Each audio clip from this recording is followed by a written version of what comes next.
Hello students, a very good morning to all of you and once again a warm welcome to all of you in the next part of this video lecture, right? So आज हमें 11th standard में 14th वाले chapter के अंदर कुछ important topics को वापस continue करने वाले हैं जिसके बारे में हमने ऑलरेडी डिस्कस किया हुआ है, that is functional groups, right? Now functional group के अंदर अभी तक हम लोगों ने डिटेल में चार टॉपिक्स के बारे में कंप्लीट किया। सबसे पहले alcohol, second aldehyde, third ketones, as well as fourth one carboxylic acid, right? So आज हम लोग शुरुआत करेंगे फंक्शनल ग्रुप के अंदर नेक्स्ट टॉपिक के बारे में जो इसका नाम दिया हुआ है ethers, right? Now this is again a very important term. See हर एक ग्रुप्स के बारे में मैं आपको डिटेल में एक्सप्लेन कर रहा हूं बिकॉज़ ये चीज बाद में आपके पास बिल्कुल टाइम नहीं होगा, तो अभी आपका जो टाइम दिया हुआ है प्लीज उसे यूटिलाइज कर लो सो दैट आपको जितने भी डाउट्स होंगे प्लीज आप उस डाउट्स को भी क्लैरिफाई कर सकते हैं। क्लियर? तो अब हम देखेंगे ether as a functional group कैसे होता, उसके अंदर कौन सा स्ट्रक्चर प्रेजेंट होता, उसके जनरल फॉर्मूलेस क्या होंगे, एज वेल एज उसके कितने टाइप्स होते। ठीक है, तो सबसे पहले बात करेंगे आपके ईथर के फंक्शनल ग्रुप के बारे में। तो जब आप ईथर के बारे में डिस्कस करते हो तो स्टूडेंट्स इसका फंक्शनल ग्रुप होता है समथिंग लाइक दिस। सेंटर में आपका ऑक्सीजन प्रेजेंट होगा, left side sorry right side पे आपका एक कार्बन अटैच्ड होगा, लेफ्ट साइड पे एक कार्बन अटैच्ड होगा और इस कार्बन की वैलेंसी आपको 4 कंप्लीट करनी होती है। सो 1 2 3 4 एंड अगेन 1 2 3 एंड 4। समझा? तो सेंटर में आपको जो ऑक्सीजन दिखाई दे रहा है, अब इसी चीज को क्या बोलोगे, that is called as ether. क्या कहोगे? ईथर। समझ में आ गया? तो अगर आपको स्ट्रक्चर में ये वाला पोर्शन अगर आपको दिखाई दिया तो आप उसे क्या कहते हैं? ईथर। क्लियर? नाउ अगर आप इसकी जनरल फॉर्मूले के बारे में बात करते हो, ईथर का जनरल फॉर्मूला क्या बनेगा? तो जनरल फॉर्मूला हम हमेशा हम लोग रिप्रेजेंट किससे करते हैं? So that is R। Clear? तो यहां पे आ जाएगा ROR। Correct? So this is the general formula for ether, जहां पे where R is equals to कौन सा ग्रुप बनेगा students? So that is called as alkyl. Correct? तो R का मतलब यहां पे क्या बन जाएगा? अल्काइल ग्रुप और इसका जनरल फॉर्मूला बनेगा ROR। क्लियर? नाउ अब यहां पे जरा ध्यान से समझना स्टूडेंट्स, बहुत इंपॉर्टेंट चीज बताने जा रहा हूं, एकदम कान खुले रखे, आंखें खुले रखे देखो और सुनो। ये वाला R ग्रुप और ये वाला R group might be possible same भी हो सकता है या फिर ये दोनों अल्काइल ग्रुप्स आपके डिफरेंट भी हो सकते हैं। ठीक है? तो यहां पे मैं हल्का सा चेंजेस करने की कोशिश कर रहा हूं, ध्यान से समझना। ये वाला R ग्रुप अगर आपका डिफरेंट हुआ तो इसका फॉर्मूला इस तरीके से बता सकते हो, जहां भी R और ये R डैश ये दोनों डिफरेंट है। करेक्ट? समझ में आ गया? अगर दोनों सेम हुआ तो इसकी जरूरत बिल्कुल नहीं है।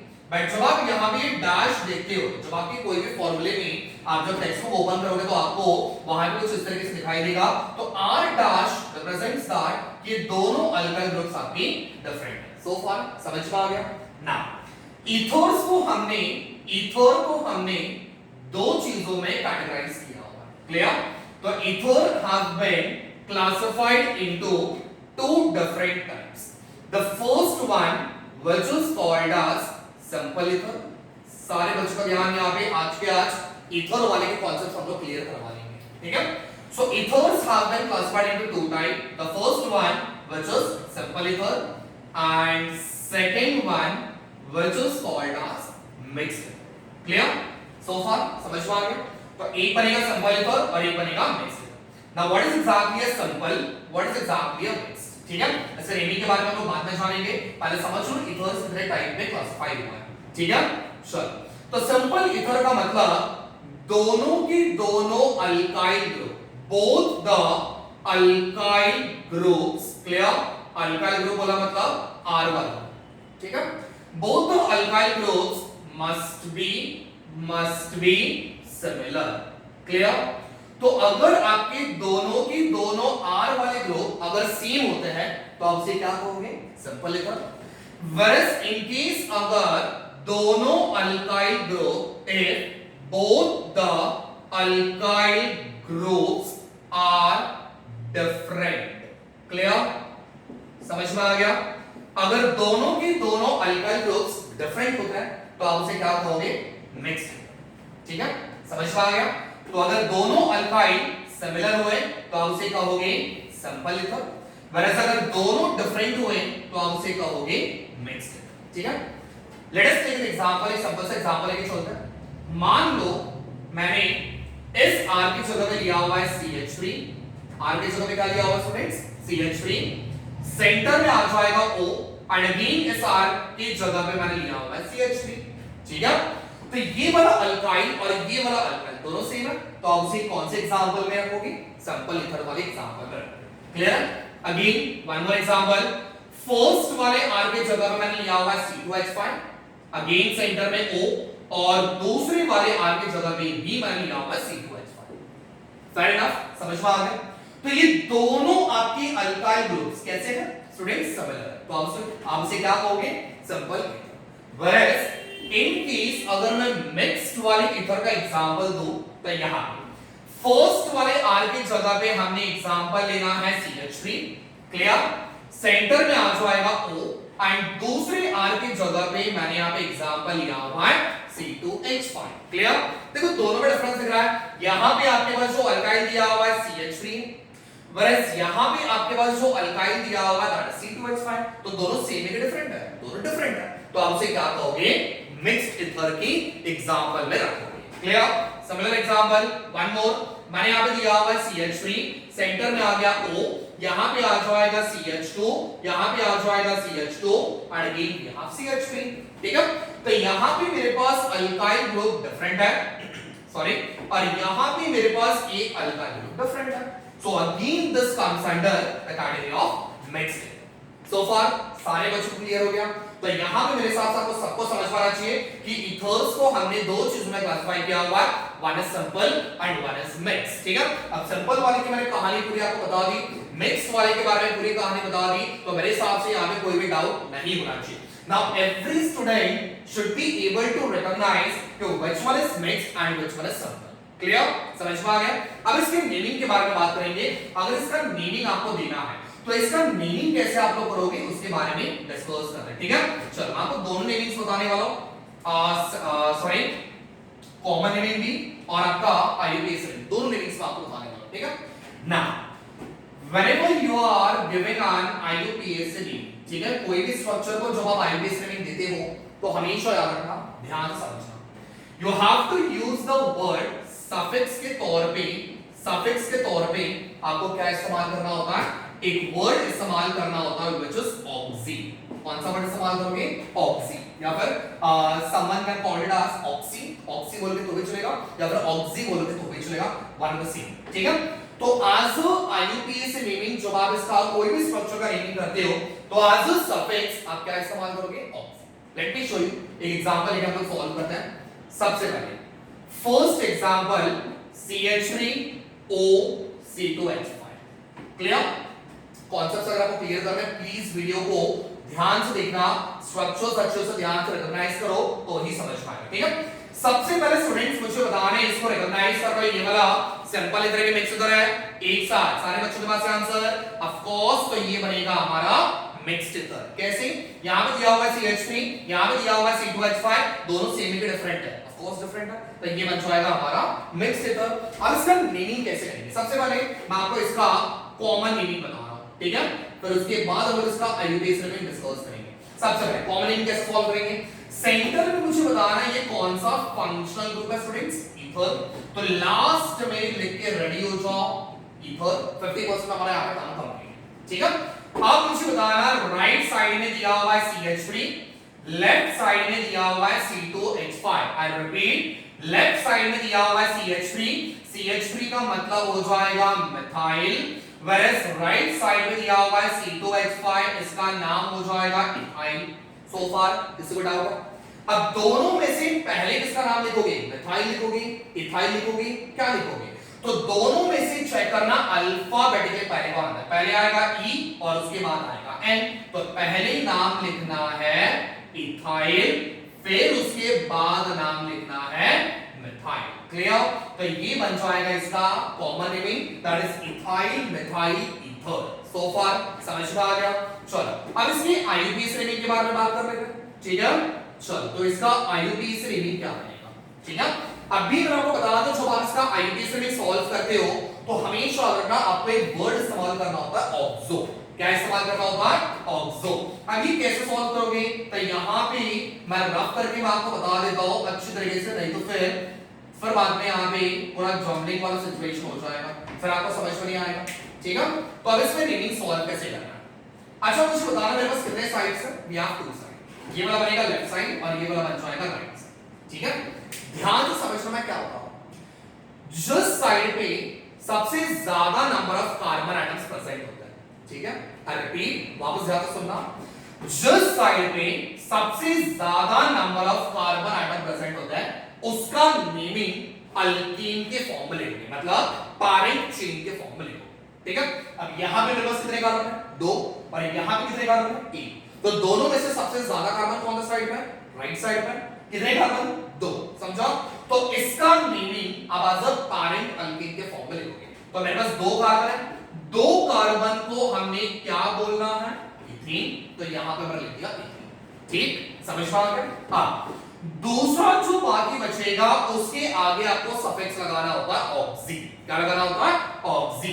तो मुझे बताओ कितने कार्बन है, 1 कार्बन है, 1 कार्बन को हमने लिखना है मेथ, और कौन सा सफिक्स लगाओगे, ऑक्सी।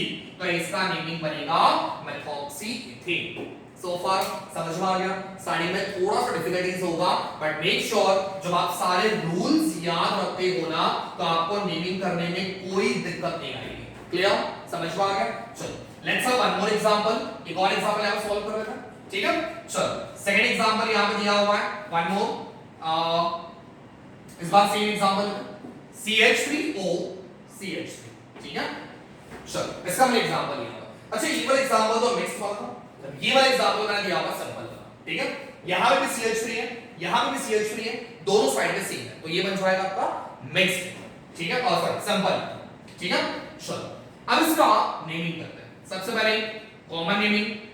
अब कॉमन नेमिंग तो हर एक बच्चा कर लेगा आराम से, बस आईयूपीएसी में थोड़ा सा डिफिकल्टीज होगा, ठीक है। चलो शुरू करते हैं। सबसे पहले मुझे बताना सेंटर में कौन सा फंक्शनल ग्रुप दिख रहा है, दैट इज ईथर। तो बताने की जरूरत नहीं पड़नी चाहिए, तो लास्ट में फटाफट आपका आंसर लिखना है ईथर, विदाउट होना नहीं चाहिए, ठीक है। चलो अब मुझे बताओ लेफ्ट में दिया हुआ है CH3, राइट में दिया हुआ है CH3, दोनों सेम है।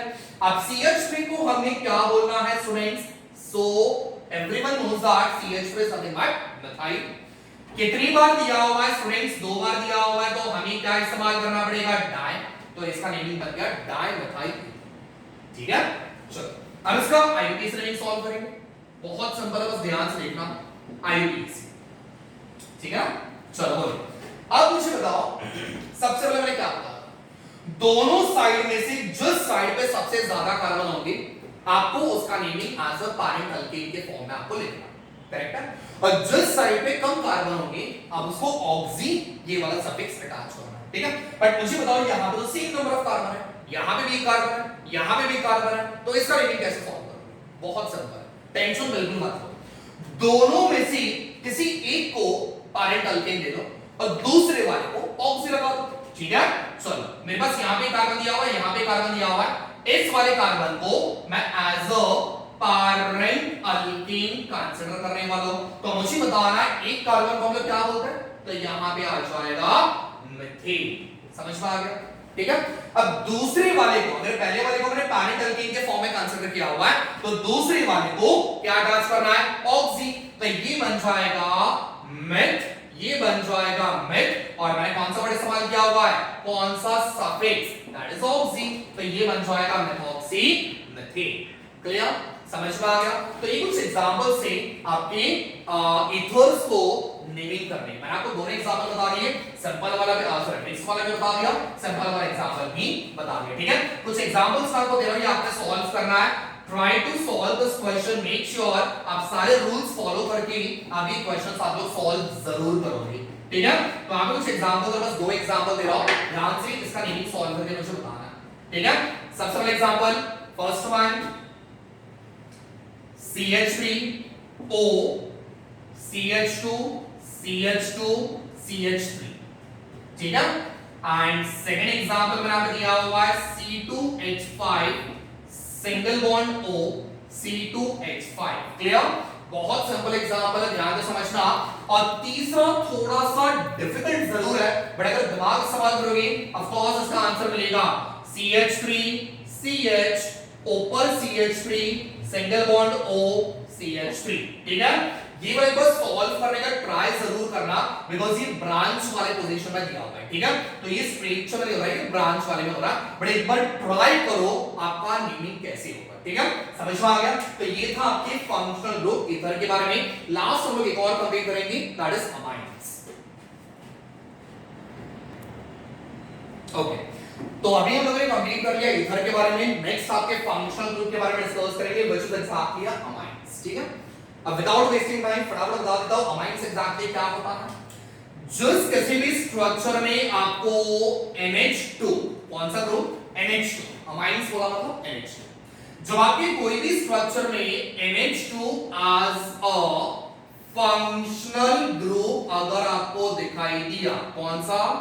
NH2 as a functional group अगर आपको दिखाई दिया, तो आपने उसको क्या बोलना है? That structure is exactly what we call as amines. Clear? फटाफट बढ़ते हैं इसके जनरल फॉर्मूले के ऊपर। तो इसका जनरल फॉर्मूला तो सारे बच्चों को आना चाहिए। जनरल फॉर्मूला क्या होगा? जनरल फॉर्मूले की शुरुआत किससे करते हैं? R single bond NH2। Correct? तो ये बन जाएगा आपका अमाइन्स का जनरल फॉर्मूला। सो फार समझ में आ गया? ठीक है, अब इसके ओरिजिन के बारे में बात करते हैं, और ओरिजिन के साथ साथ इसके क्लासिफिकेशंस के बारे में बात करते हैं। ठीक है, अमाइन्स आया कहां से? अमाइन्स की कहानी कहां से शुरुआत हुई और इसकी क्लासिफिकेशंस क्या थे उसके बारे में डिस्कस करेंगे। लेकिन बहुत ध्यान से देखना, बिकॉज़ स्टूडेंट्स बहुत इंपॉर्टेंट है, और अगर आप ध्यान से देखोगे तो ही आपके सारे कॉन्सेप्ट्स क्लियर होंगे। ठीक है, तो सबसे पहले इसकी ओरिजिन की कहानी अमोनिया से शुरुआत हुई। कहां से स्टूडेंट्स? अमोनिया। अब सारे बच्चों को पता है अमोनिया कैसा है? बहुत ही गंदा गैस है। ठीक है, जिसमें से एक पंजेंट ओडर आता है, बहुत ही गंदी स्मेल आती है। ठीक है, तो इसके फॉर्मूले के बारे में बात कर लेते हैं स्टूडेंट्स। इसका फॉर्मूला क्या बनेगा? बहुत ही बढ़िया फॉर्मूला, दैट इज NH3। ये होता अमोनिया। क्या होता? अमोनिया। थोड़ा सा मैं इसको एक्सपांड करने की कोशिश करो, ध्यान से देखना।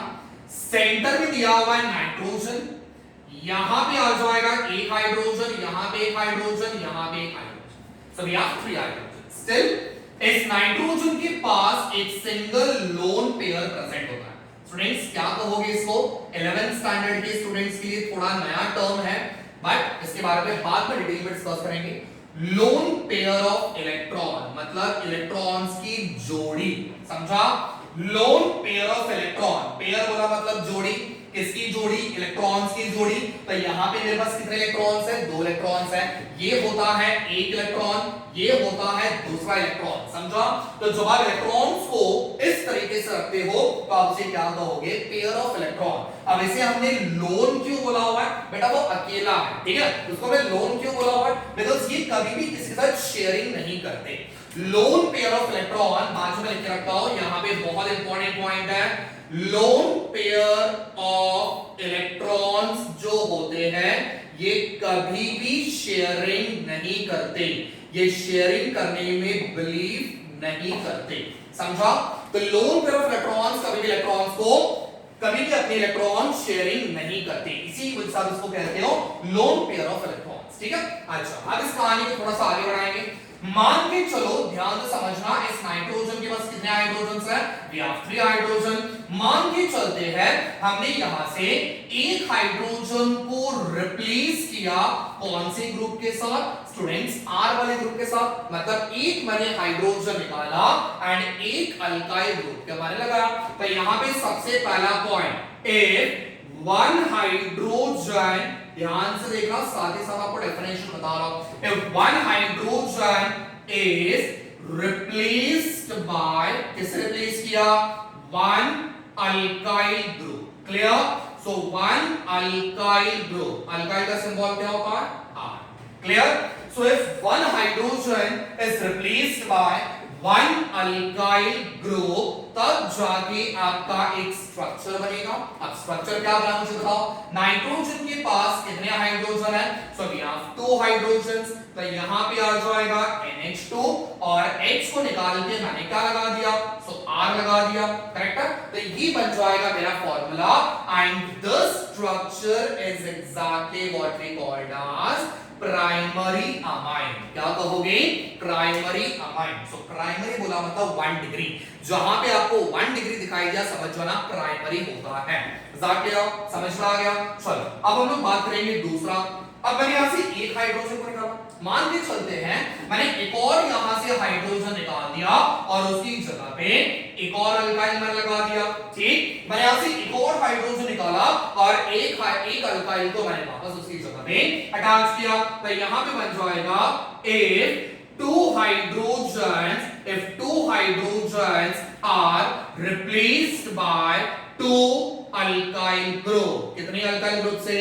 2 अल्काइल ग्रुप से अगर मैंने रिप्लेस किया तो मेरा फॉर्मूला क्या बनेगा स्टूडेंट्स? R कितनी बार दिया हुआ है? 2 बार, तो यहां पे आ जाएगा R2 सिंगल बॉन्ड, N के बाद में क्या दिया हुआ है?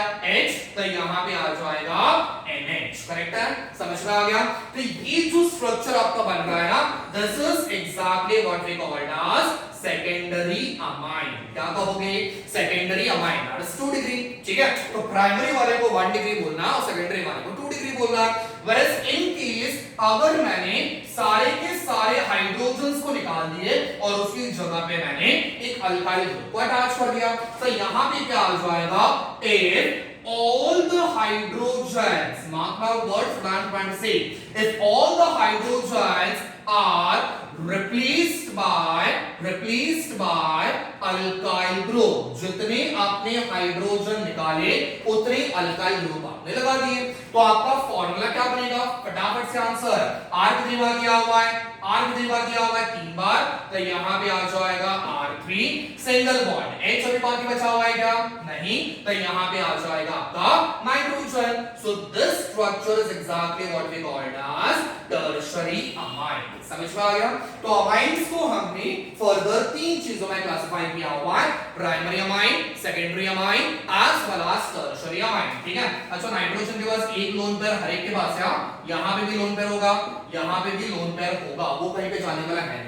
ठीक है, समझ में आ गया? तो प्राइमरी अमाइंस को आइडेंटिफाई करना तो स्ट्रक्चर में ढूंढना NH2, सेकेंडरी अमाइंस को देखना है तो स्ट्रक्चर में ढूंढो NH, और टर्शियरी अमाइन बोला मतलब स्ट्रक्चर में ढूंढना है N। ठीक है, समझ में आ गया? तो आज के लेक्चर में हम इतने ही टॉपिक के बारे में डिस्कस करेंगे, बट मेक श्योर जब आप नेक्स्ट वीडियो लेक्चर को देखो तो उसके पहले इस चीज के बारे में डिटेल में अंडरस्टैंड करना। बट इफ अगर आपको कुछ डाउट्स होंगे तो आप इसी वीडियो लेक्चर के नीचे कमेंट सेक्शन में मेंशन कर दो, आपके डाउट्स तुरंत क्लियर हो जाएंगे। Thank you so much, stay tune for the next video.